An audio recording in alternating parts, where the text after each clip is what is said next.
Hi, my name's Itali, and in this video I'll be drawing my original character pony Shinevine in the Generation 5 style of My Little Ponies.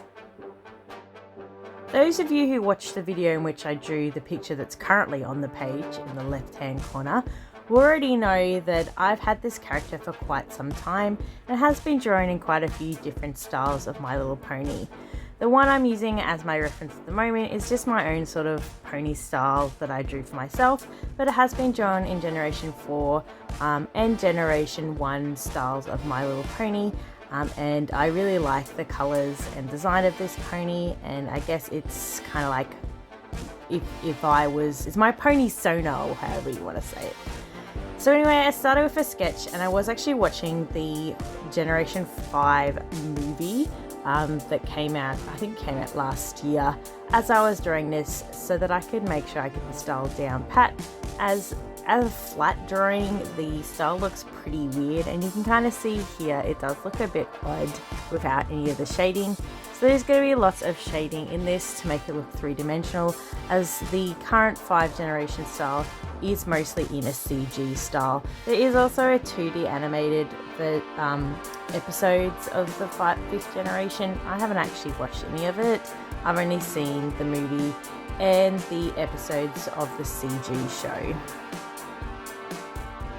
I actually didn't mind the movie. I thought it was pretty okay, and it's pretty pretty to look at. I found the graphics pleasing, and I liked how shiny the hair was and how realistic the materials in the show looked, even though the crowds were a bit lacking, and you could kind of tell they'd used the same model quite a few times. As for the TV show, I found it very disappointing.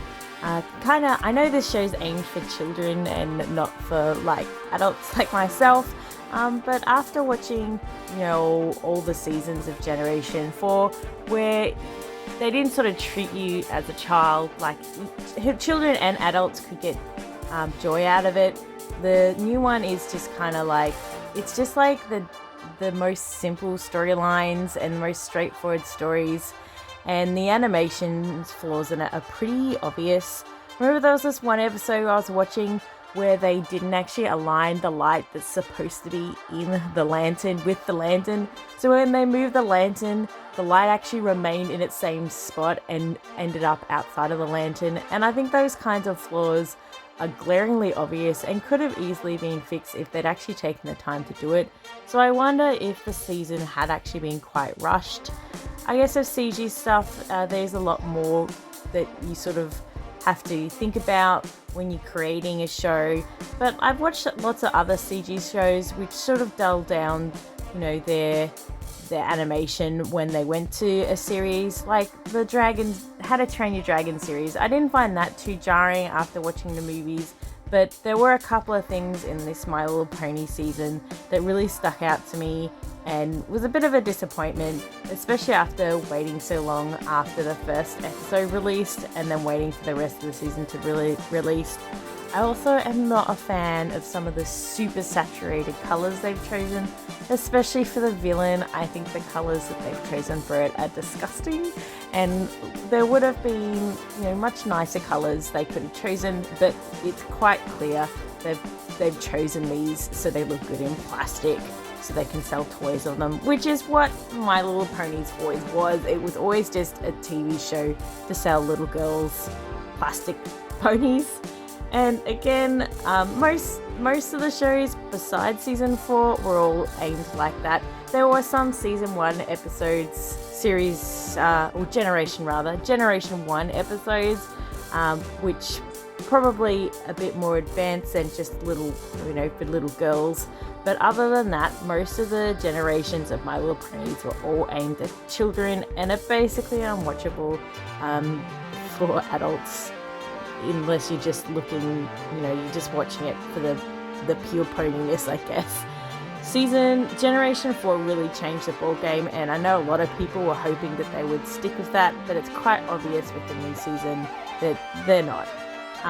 But I was a little girl when this came out, the original Generation 1 ponies, and I've been a fan ever since. I did used to have quite a large collections of ponies, like over 100, but I don't anymore. I just have a couple now, and I still really enjoy drawing the ponies and designing my own ponies, which is why I did decide, even after watching the series, that I was going to give my hand a go at making a Generation 5 version of my own original character pony.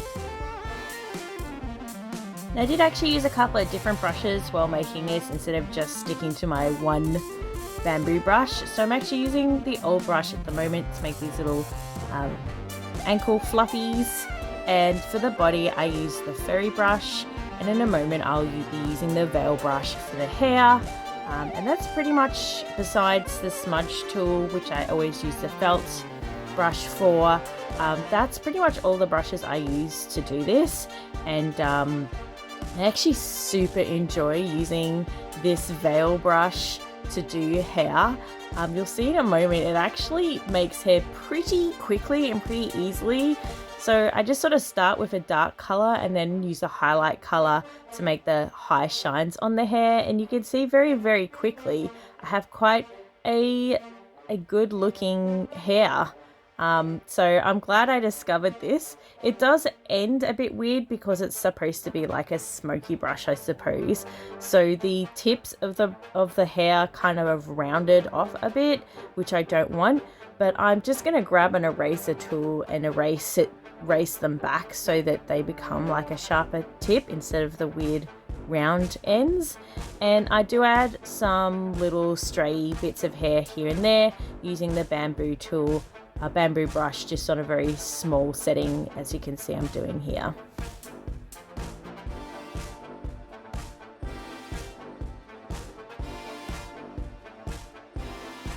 I also did use the old brush to do the hooves, if anybody's wondering about that either. I wanted to have a sort of metallic-y look to them, so I wanted a sort of toothy brush, which is why I used the old brush for the hooves. And I will be using the bamboo brush to do the eyes as well, since I don't really want any texture to it. I just want a smooth, glassy sort of look, as that's how they look in the CG show. They're more realistic eyes. So I just use the bamboo brush, and then as usual I use the felt brush as my smudge tool to make the transition between the colours smooth, to give a more realistic sort of CG glassy eye look to them.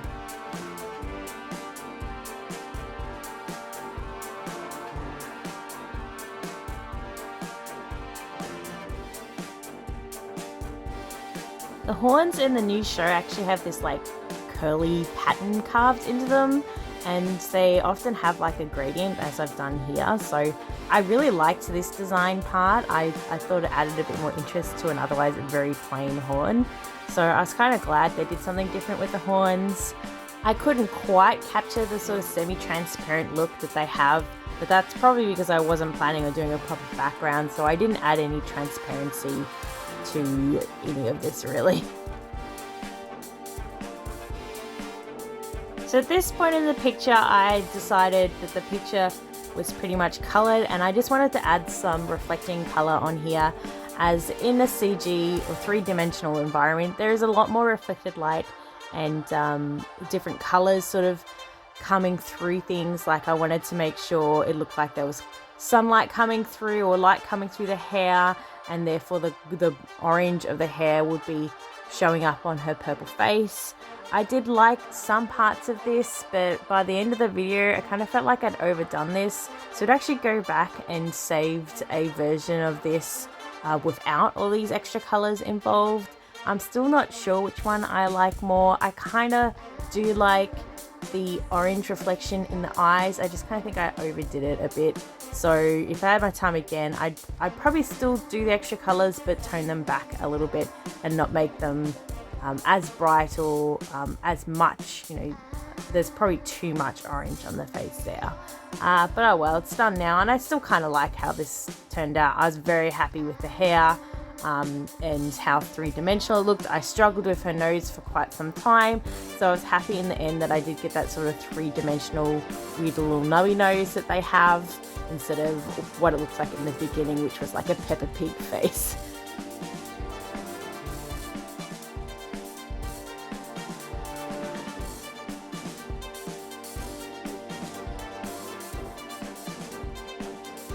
I was going to attempt to have like a glowy light around her horn, as she does have this sort of tealy, greeny glow that she uses whenever she's using magic, but in the end I decided I didn't like it, so I just deleted the whole layer.